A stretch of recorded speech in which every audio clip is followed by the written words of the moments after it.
Assalamualaikum pemirsa, dukungan untuk Guru Abdul Muiz dan Rasnal mengalir dari berbagai pihak.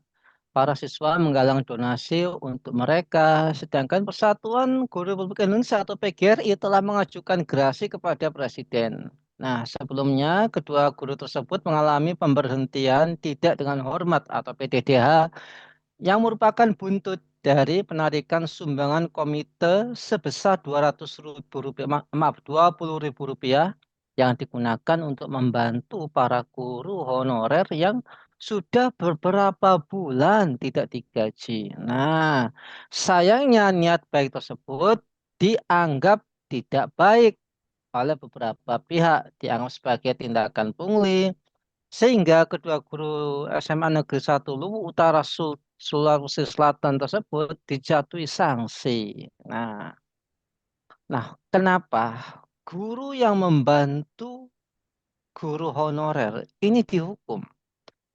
Dua guru yang punya niat baik justru dikenakan sanksi.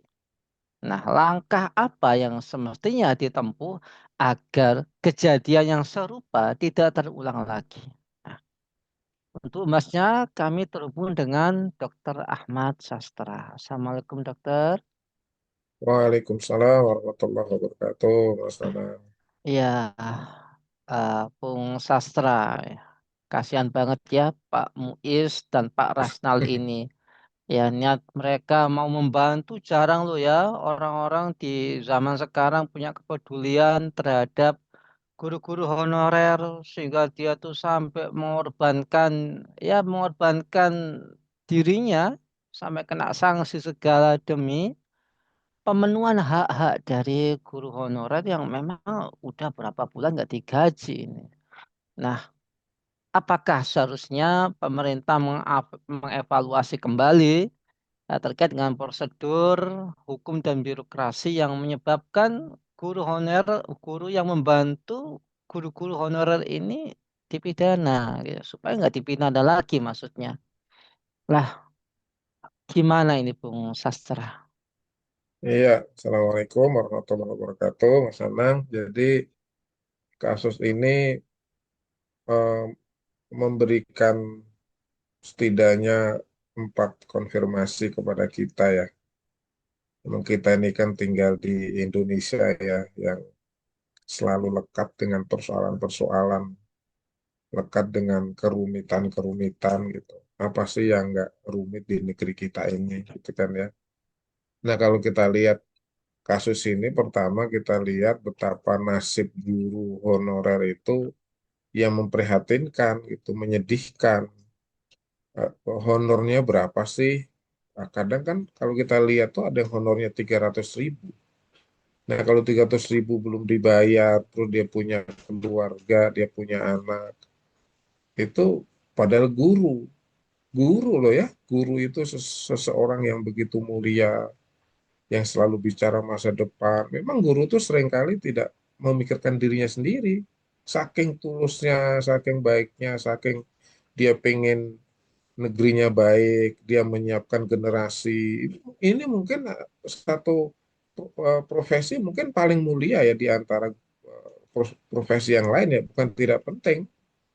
Tapi lahirnya banyak orang di negeri ini yang berperan dalam konteks negara kan juga karena guru juga ya, dari SD, dari SMP sampai doktor sampai profesor, ya karena ada guru di SD, ada guru di SMP. Kan ini apa namanya ya, berarti kan nasib guru honorer itu begitu menyedihkan kan gitu ya. Nah, yang kedua adalah lemahnya posisi guru. Posisi guru dalam arti guru yang ada di SMA itu yang memberikan bantuan ini, kan saya menyebutnya ya orang proletar gitu lah ya, orang kecil. Kan guru itu orang kecil ya. Mungkin yang bela juga nggak ada, yang kan namanya kalau pembela pembela hukum itu kan harus dibayar kan ya. Ya mungkin dia nggak ada yang membela juga ya. Jadi padahal kalau kita lihat kan sebenarnya tidak ada niat jahat ya. Karena hukum itu sebenarnya ada satu dimensi di mana dari situ ada niat jahat. Ini kan justru niatnya tuh mulia sebenarnya gitu. Jadi sudahlah, niat mulia kepada orang yang sedang lemah gitu kan ya, tapi malah justru mendapat perlakuan yang tidak adil. Ya kecuali jahat ya korupsi triliunan gitu, menggarong uang rakyat gitu. Ini kan enggak apa namanya eh, eh, maling APBN gitu, yang gitu-gitu kok jelas banget tuh ya orang-orang atas itu ya. Lah ini makan sudah berbaik hati kan, kalau kita lihat beritanya juga orang tua juga setuju, komite juga setuju, bahkan mereka tanda tangan kok bahwa ini tuh diperbolehkan. Artinya mereka ikhlas untuk membantu karena guru honorer memang belum mendapatkan uang dan dia pasti kan ada kebutuhan. Nah, yang ketiga kalau kita lihat sebenarnya dalam konteks kemanusiaan ya, sebenarnya kan ini kan sebenarnya kalau kita mau melihat dimensi humanitasnya ya, dari di situ tuh sebenarnya ada dimensi kemanusiaan sebenarnya. Saya pernah mendapatkan satu cerita ya bahwa ketika seseorang itu melakukan satu perbuatan hukum tetapi itu demi kemanusiaan, itu di situ justru masih ada sisi di mana keadilan itu atau kemanusiaan itu di atas keadilan itu sendiri. Satu, tidak ada niat jahat. Yang kedua, membela rakyat yang sangat apa namanya dalam kondisi yang sangat sengsara lah, katakan seperti itu karena belum mendapatkan honor. Ini kan sebenarnya sisi kemanusiaan yang kata Mas Nanang tadi luar biasa dan sangat jarang gitu. Justru ini harusnya menjadi satu contoh yang baik gitu oleh pemerintah, harus introspeksi diri bahwa ternyata rakyatnya masih begitu sengsara, tapi di sisi lain masih ada rakyatnya juga yang berbaik hati. Itu kan daripada orang-orang yang mungkin ya orang lain lah yang mungkin nggak empati ya kan. Nah, yang keempat sebenarnya adalah tentang empati yang mestinya ditingkatkan tuh oleh negara itu ya. Jadi negara itu harusnya mengubah paradigma sih tentang pendidikan, tentang guru. Ini harusnya sih mengubah paradigma bahwa mereka itu orang-orang penting, mereka itu orang-orang yang menentukan masa depan bangsa. Itu mestinya ke situ sehingga nanti kebijakan, kemudian memberikan kemuliaan, penghargaan, perlindungan, kesejahteraan itu mestinya menjadi skala prioritas. Saya kira banyak kisah-kisah di negara-negara lain yang begitu memperhatikan pendidikan dan guru ya, kemudian mereka maju gitu. Saya kira itu Mas Nanang.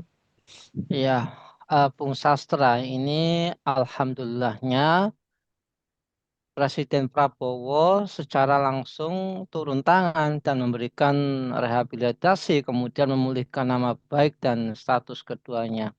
Namun kita kan juga minta apa ya, sebagai wujud nilai dari kemanusiaan yang adil dan beradab, minta agar kalau ada guru-guru yang berbaik hati seperti ini yang rela berkorban demi yang lain, itu nggak dapat sanksi kan gitu ya. Secara sistem kita butuh itu, kita butuh jaminan itu. Tapi kadang-kadang dari hukum yang ada tidak support ya, sehingga harus nunggu demo dulu, harus nunggu rame dulu, harus nunggu viral dulu, ya no viral no justice sampai presidennya sendiri turun tangan baru kemudian direhabilitasi. Nah, ini apakah aturan ASN yang ada ini kesannya kaku dan sering menjerat guru kecil? Ini gimana, Bung Sastra? Iya kalau menjerat sih mungkin masih kita bisa diskusikan dah, tapi kalau filosofi birokrasi di negeri ini ya yang saya rasakan tuh memang apa namanya birokrasi itu seolah-olah gitu ya, seolah-olah itu kalau bisa dipersulit kenapa dipermudah. Nah ini problemnya, padahal kan filosofi birokrasi itu sebenarnya sebaliknya loh ya, bahwa adanya birokrasi itu sebenarnya mempermudah, sebenarnya seharusnya itu mempermudah gitu.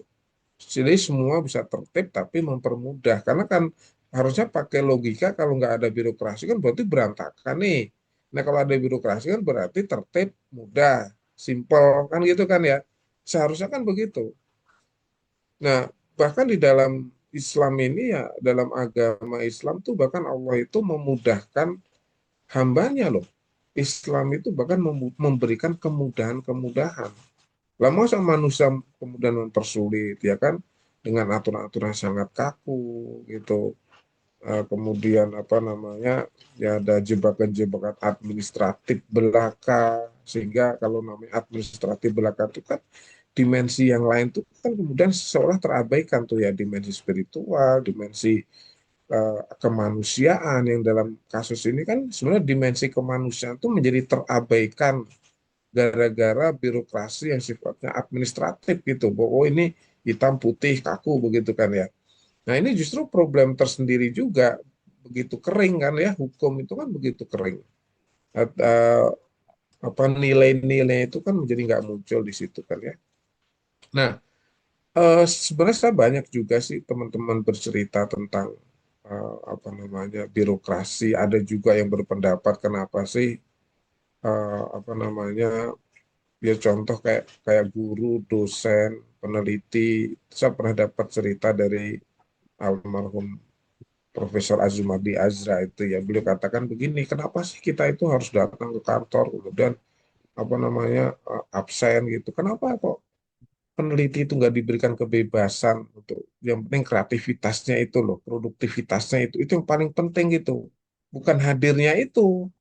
Nah, hadirnya itu kan sifatnya administratif, tapi sebenarnya kan mereka hadir itu sebenarnya untuk peran yang lain, peran intelektual, peran keilmuan, kemudian inovasi, pembelajaran, pendidikan, dan seterusnya. Kan itu esensinya sebenarnya. Nah, ini harusnya kemudian dilihat ulang gitu ya, kalau menurut saya. Bukan tidak penting, tapi kalau sekaku itu kemudian malah menghilangkan esensi, nah itu justru persoalan kalau menurut saya. Maka hukum itu filosofinya mestinya sih mempermudah, membuat semakin tertib, semakin orang itu tenang, semakin orang itu bisa melakukan hal-hal yang baik tanpa ada apa namanya kerumitan-kerumitan. Nah, ini saya kira eh, filosofi hukum dan birokrasi itu memang harus dikembalikan kepada apa namanya hukum asalnya bahwa aturan itu sebenarnya untuk mempermudah gitu sebenarnya, untuk supaya tertib gitu, bukan untuk mempersulit atau malah bahkan menjebak, bahkan nanti untuk apa kan suka ada tuh pasal-pasal karet sehingga di situ ada jual beli hukum misalnya kayak gitu kan kasus-kasus banyak tuh seperti itu. Makanya kan hukum kemudian menjadi eh, tumpul ke atas gitu, tajam ke bawah kan pada akhirnya kan gitu. Jadi ya, di sini jadi problem problem tuh kalau menurut saya. Nah, terlebih dalam konteks pendidikan seorang guru ya, guru itu kan esensi peran utama itu adalah mendidiknya itu kan ya. Kemudian juga mengajarkan tentang nilai-nilai kemanusiaan, akhlak dan seterusnya. Nah, ini yang harus betul-betul dilindungi, dipermudah oleh negara, disejahterakan gitu. Nah, ketika kasusnya seperti ini ya harusnya melihat dari sisi nilainya, nilai kemanusiaan satu. Yang kedua adalah nilai bahwa guru itu tidak berniat jahat, bukan. Niatnya itu membantu guru honorer yang belum dapat. Terus disepakati orang tua, disepakati komite, kan selesai. Ya kecuali dia korupsi loh, kecuali capseknya korupsi kan enggak. Nah, ini yang harus menjadi perhatian serius sih kalau menurut saya. Ini kan cuma satu dari banyaknya persoalan keguruan dan pendidikan di negeri kita ini, Mas Ana. Iya, Bung Sastra. Pak Muiz dan Pak Rasnal ini kan guru senior. Ya. Nah, ya kita paham lah guru-guru yang senior itu bagaimana secara integritas dan kemanusiaan itu sangat sangat menonjol kan gitu ya. Nah, pada kasus kita nggak kepinkan ya, kasus-kasus kebaikan itu dibalas dengan hukuman. Ya, itu kan yang terjadi di negeri ini. Ada orang-orang yang mencoba mengungkap kasus korupsi, tapi justru malah dicari kesalahannya, dicari aibnya, kemudian dikasus hukumkan kan gitu ya. Nah, kita nggak kepingin kasus-kasus seperti ya kejadian seperti Pak Muiz dan Pak Rasal ini terjadi pada dimensi-dimensi yang lain, pada sendi-sendi kehidupan yang lain. Padahal ya itu tadi disampaikan, kita kan udah jelas ya kemanusiaan yang adil dan beradab. Kok sepertinya adabnya hilang kan gitu. Banyak guru yang justru jadi korban bully dari muridnya sendiri kan itu. Guru ini terkesan tidak mendapatkan perlindungan. Nah, ini sistem yang seperti apa yang harus dibuat eh Bung Sastra? Ya, memang kalau kita bicara hukum dalam arti produk manusia itu kan memang faktanya manusia itu ada sifat pragmatisme ya, ada kepentingan-kepentingan sih. Memang seperti itu sih ya. Kalau dia membuat hukum, jadi sebenarnya membuat hukum sendiri juga sebenarnya bagian dari kepentingan itu sendiri. Nah, sementara kepentingan manusia itu kan memang subjektif kan namanya kepentingan manusia. Apakah benar manusia bisa adil? Ya memang nggak bisa. Karena bagaimana dia mengukur keadilan oleh dirinya sendiri, oleh manusia? Itu kan harus disepakati dulu yang namanya adil itu apa. Kan begitu kan ya. Sementara hukum itu kan sebenarnya harus melahirkan keadilan kan ya. Sementara manusia itu sendiri itu bukan orang yang punya keadilan.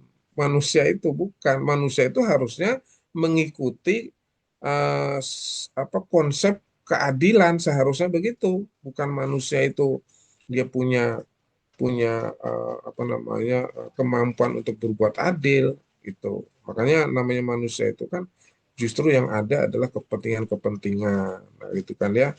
Nah, karena itu yang pertama adalah bagaimana hukum itu tentu berpihak kepada keadilan, berpihak kepada rakyat kecil. Jadi bukan bukan hukum itu selalu tajam kepada rakyat kecil, kemudian begitu terus apa tumpul kepada orang-orang tinggi, orang-orang besar kan itu kan di zaman Rasulullah tuh pernah ada juga kan ya. Di zaman Rasul juga pernah seperti itu, ada satu kasus gitu ya. Kasusnya sih agak panjang kalau diceritakan, intinya Rasul itu dirayu gitulah, dirayu karena ada petinggi yang melanggar yang dia harusnya mendapatkan hukuman, kemudian eh, petinggi itu menyuruh salah satu sahabat yang disayangi Rasulullah, kemudian bicara kepada Rasulullah, yang Rasulullah ampuni aja dia, kira-kira seperti itu. Apa jawaban seorang Nabi Muhammad SAW? Jawabannya luar biasa. Andaikan Fatimah putri Muhammad mencuri, maka saya ayahnya yang akan memotong tangannya sendiri. Coba bayangkan. Coba bayangkan kata-kata ini kan kata-kata yang luar biasa ya, ketika Rasul itu dirayu untuk memberikan pengampunan kepada petinggi yang melakukan pelanggaran, itu bahkan Rasul mengandaikan jika putrinya sendiri loh, bukan orang lain. Kalau putrinya sendiri itu yang melanggar, Rasul sendiri yang akan memberikan hukuman. Ya kalau udah putrinya kan sudah ini. Itulah hukum Islam itu kan seperti itu ya. Karena memang kenapa Rasulullah mengatakan seperti itu? Ya karena itu perintah Allah, perintah Tuhan ya. Karena apa? Kayak karena Allah itu yang maha adil. Kan Allah itu sifatnya maha adil, ya manusia itu sifatnya maha tidak adil. Jadi manusia itu harusnya mengikuti, kalau mau adil mengikuti yang maha adil itu. Nah, yang kedua adalah tentang kesejahteraan seorang guru. Islam itu ya di surat Al-Mujadilah ayat 11 itu kan yarfa'illahu alladziina amanu minkum walladziina utul ilma darajat. Jadi di dalam Islam itu yang namanya guru, orang-orang berilmu, Allah saja memuliakan gitu. Allah saja memuliakan loh. Apalagi pemerintah seharusnya lebih dari itu. Makanya di dalam sejarah peradaban Islam itu yang namanya guru, peneliti itu luar biasa. Sampai-sampai kita pernah mendengarkan kisah tentang bagaimana buku itu ditimbang dengan emas. Dia mendapatkan emas dari beratnya timbangan buku itu. Nah, buku itu kemudian dicetak gratis oleh pemerintah, dibagikan ke masyarakat. Sementara penulisnya itu mendapatkan penghargaan yang luar biasa. Coba luar biasanya dalam Islam itu kayak gitu ya.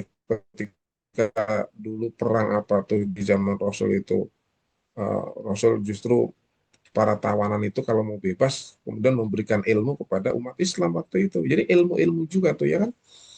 Nah, karena itu keadilan ini secara filosofis harus bersumber dari keadilan itu sendiri. Keadilan harus bersumber dari yang maha adil, yang lebih adil. Hukum yang adil itu hukum dari yang maha adil, yaitu Tuhan Allah Subhanahu wa Ta'ala. Bukan hanya soal guru, tetapi juga soal dimensi yang lain. Jadi negeri kita ini mayoritas Muslim ya, kalau mau adil, betul-betul adil, kan ada tuh ketuhanan yang Maha Esa. Itu kan berarti hukum-hukum Tuhan kan sebenarnya. Nah, hukum Tuhan yang punya representasi hukum Tuhan apa? Ya Islam, jelas ada Al-Quran. Dia menjadi rahmat bagi alam semesta. Bukan hanya untuk orang Islam, bukan juga kepada non-Muslim, bahkan kepada alam ini. Hewan-hewan, tumbuhan-tumbuhan itu oleh Islam itu diperhatikan dengan sangat-sangat teliti, sehingga akan menjadi rahmat, itu akan memelihara keseluruhannya, memelihara kemanusiaan, memelihara alam semesta ini, memelihara kehidupan. Terlebih guru, orang yang sangat mulia, itu sangat dimuliakan oleh Allah, juga akan dimuliakan oleh hukum-hukum Islam kalau diterapkan. Jadi itu seharusnya yang kemudian menjadi refleksi yang mendalam bagi negeri kita ini yang sebenarnya mayoritas Muslim, buminya juga bumi Allah juga. Kita ini tinggal di mana sih Mas Nana? Mau apa sih kita ini? Kita juga kan tinggalnya juga numpang di bumi Allah kan ya. Nah kalau numpang di bumi Allah ya harusnya bagaimana? Ya seharusnya taat kepada Allah. Jangan sampai menjadi penumpang gelap. Gitu. Penumpang gelap itu ada di bumi Allah tapi malah tidak taat kepada hukum-hukum Allah. Saya kira ini Mas Nanang ya renungan untuk bangsa ini kita semua. Kasus guru ini sebenarnya hanya pemantik aja yang juga bukan pertama kali sebenarnya. Seharusnya mempercepat kesadaran ya bangsa ini kalau supaya ke depan tuh jauh lebih baik lagi, rakyat lebih sejahtera lagi, keadilan juga bisa dirasakan, ketenangan hidup, kebahagiaan dan seterusnya, baik kepada masyarakat umumnya juga khususnya kepada guru-guru. Begitu Mas Nanang dari saya. Ya. Assalamualaikum warahmatullahi wabarakatuh. Waalaikumsalam warahmatullahi wabarakatuh. Ya, memang kalau kita bicara guru ini sesuatu yang sangat sakral gitu ya. Kita bisa pinter karena guru, kita bisa kayak gini juga karena peran guru-guru seperti Pak Muiz dan Pak Rasnal ini yang mereka rela mengorbankan waktu, tenaga, bahkan mungkin kesehatannya hanya untuk memberikan ilmu yang bermanfaat buat kita semua. Karena itu saatnya bangsa ini, negeri ini memberikan apresiasi, memberikan perlindungan, memberikan rasa kemanusiaannya dengan membangun sebuah sistem yang memang yang manusiawi yang datanya dari Allah Subhanahu wa taala. Terima kasih Bung Sastra atas ya speech-nya yang bikin kita semuanya speechless gitu ya. Down to the heart, sangat nyentuh sekali dan semoga ini menyentuh para penguasa negeri ini untuk lebih peduli kepada para guru-guru yang mengajar di sekolah-sekolah seperti itu. Baik, semoga kita semua dalam pelindungan Allah Subhanahu wa taala. Ya, jangan lupa ya untuk subscribe, like, komen dan share sebanyak-banyaknya. Semoga menjadi amal kebaikan kita. Saya Nana Setiawan undur diri, sampai jumpa di lain kesempatan dan wassalamualaikum warahmatullahi wabarakatuh.